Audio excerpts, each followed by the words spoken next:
8.2 চ্যাপ্টারের মধ্যে কতগুলো অঙ্ক থাকে যেখানে আমাদের মধ্যম পদ নির্ণয় করতে হয়। কেমন কি পদ নির্ণয় করতে হয়? মধ্যম পদ। তো মধ্যম পদ নির্ণয় করার ক্ষেত্রে আমাদের দুইটা সূত্র আছে, ঠিক আছে? কোনো একটা বিস্তৃতির যে কোনো একটা বিস্তৃতির মধ্যম পদ নির্ণয় করার ক্ষেত্রে আমাদের দুইটা সূত্র আছে। সূত্রটা হলো এরকম, এখানে দেখো যদি বিস্তৃতিটা এরকম থাকে a plus B whole to the power n এর মধ্যম পদ নির্ণয়ের সূত্র কি সূত্র আছে?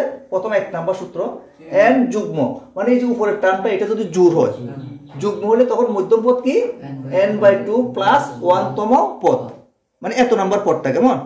আচ্ছা, আর যদি n যদি অযুগ্ম হয় মানে বেজোড়, nটা যদি বেজোড় সংখ্যা হয় তখন মধ্যম পদ দুটো হবে। একটা হলো কি n প্লাস 1/2 তম পদ এবং n প্লাস 1/2 প্লাস 1 তম পদ। মানে nটা যদি বেজোড় হয়, এই nটা যদি বেজোড় সংখ্যা হয়, অযুগ্ম সংখ্যা হয়, তখন আমাদের মধ্যম পদ দুইটা নির্ণয় করতে হবে। কেমন? মধ্যম পদ কয়টা নির্ণয় করতে হয়? দুইটা। আর nটা যদি জোড় হয় তখন মধ্যম পদ হয় একটি। কথাটা বুঝছো তো? আচ্ছা, এখন কত নাম্বার অঙ্ক? 7 নাম্বার। 7 নাম্বার অঙ্কের মধ্যে বলা হয়েছে মধ্যম পদ নির্ণয় করো। কতের মধ্যম পদ নির্ণয় করতে বলা হয়েছে? 3 - x³/6 হোল টু দি পাওয়ার 7 এই বিস্তৃতির। কেমন?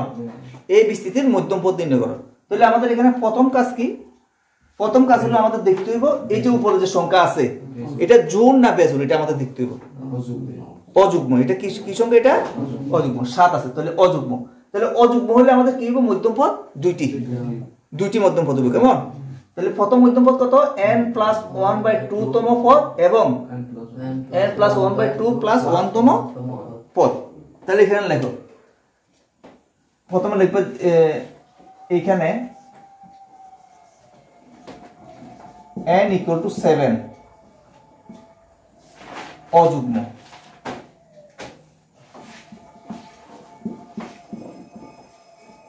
অযুগ্ম। তো 7টা কি? অযুগ্ম, মানে বেজোড় সংখ্যা আর কি। অযুগ্ম কথার অর্থ হলো বেজোড় সংখ্যা। তাহলে লেখো সুতরাং দুইটি মধ্যম পদ থাকবে। লেখো দুইটি মধ্য পদ থাকবে। ঠিক আছে? কয়টা মধ্যম পদ থাকবে? দুইটা। তাহলে এক নাম্বার হলো কি n প্লাস 1, তার মানে হলো 7 প্লাস 1/2 তম পদ। ঠিক আছে? এবং বি নাম্বার দিয়ে লিখতেছি 7 প্লাস 1/2 প্লাস 1 তম পদ।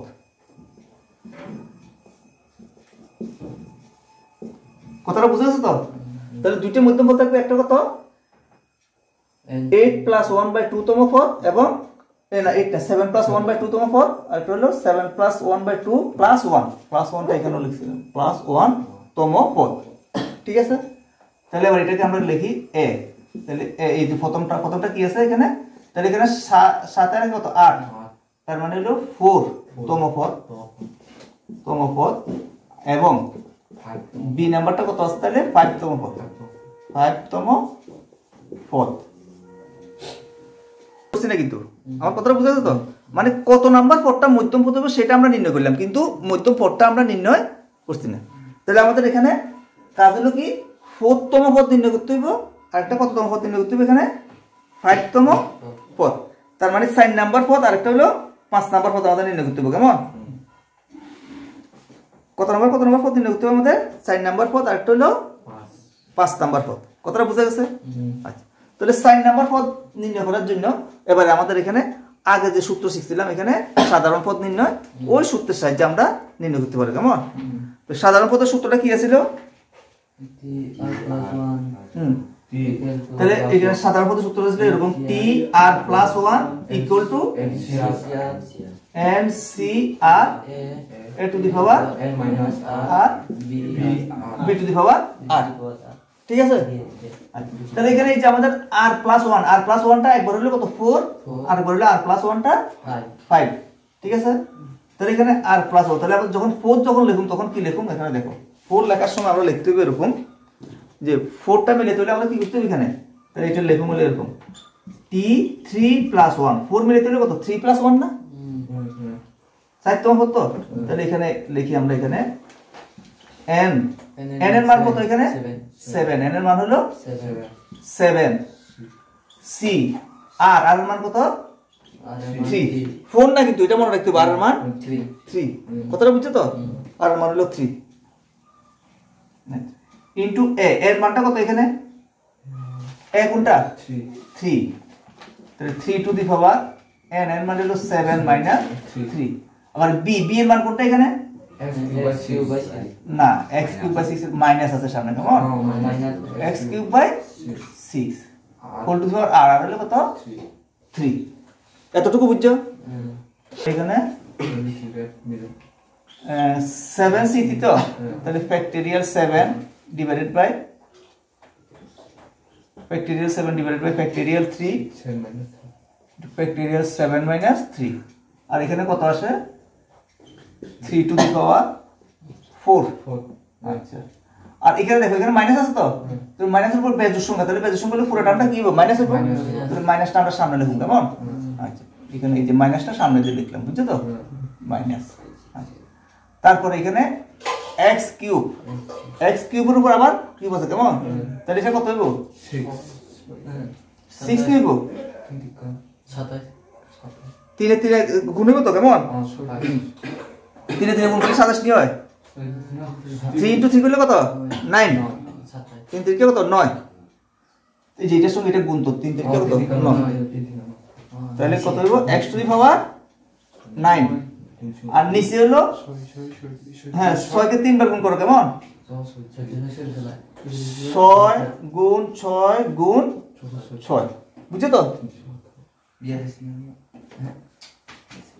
6 6 3 বার গুণ করো গুণ করলে গুণফলটা কত হয় দেখো আন্দাজে বলে হতো কেমন আচ্ছা ঠিক আছে আমরা লিখতেছি একটু পরে তাহলে এবার এখানে দেখো উপরে কত আছে এখানে ফ্যাক্টরিয়াল 7 তো তাহলে এখানে কত 4 হতো না তাহলে এখানে 7 into 6 into 5 into ফ্যাক্টরিয়াল 4 আর নিচে কত 3 into 2 into 1 আর এদিকে হলো ফ্যাক্টরিয়াল 4 into এদিকে কত আছে 3 into 3 into 3 into 3 সাইড বাদ তো হ্যাঁ গুণ x to the power 9 6 into 6 into 6 এবার এখানে যা যা কাটা যায় এগুলো আমরা কাটাকাটি করতে হবে কেমন এটার সঙ্গে এটা কাটা যায় তাহলে এখানে a3 এর সঙ্গে একটা 3 কাটা যায় ঠিক আছে a6 এর সঙ্গে একটা 6 কাটা যায় আর কিছু কাটা যায়নি তো 3 দিয়ে 6 কাটা দিয়ে 6 কোন ও উপর থেকে ও হ্যাঁ কাটা যাবে তাহলে এই 3 দ্বারা এটারে কাটা দিলে কত 2 হয় আর 3 দিয়ে এটারে কাটলে কত 2 ঠিক আছে আর কাটা যায়নি না তাহলে এবার নিচে যা যা আছে আমরা এগুলো লিখি 15 আচ্ছা এখানে মাইনাস চিহ্নটা লিখছিলাম না কেমন মাইনাস আছে নিচে 8 এখানে উপরে আছে কত 5 আছে কেমন 5 গুণ আর এদিকে আছে নি 3 আছে এটা 3 আছে না 7 আচ্ছা ইনটু আবার এদিকে 7 ও আছে আর আছে নি এখানে নাই উপরে আর আছে নি দেখো x to the power x to the power 9 9 আর নিচে কি কি আছে 2 গুণ এখানে 2 আছে কেমন 2 into 2 আচ্ছা 2 into 2 আচ্ছা ঠিক আছে মাইনাস আবার এখানে উপরগুলো কোন করে দেখি কত হয় নিচে 8 নিচে 8 উপরে কত আসে 35 বেশি হুম 105 তাহলে এটা একটা উত্তর কেমন এটা একটা আমাদের উত্তর কতটা বোঝা গেছে নি কার কোনো প্রবলেম আছে নি না এবার সেম ভাবে একই রকম ভাবে আমরা কি বের করব এখন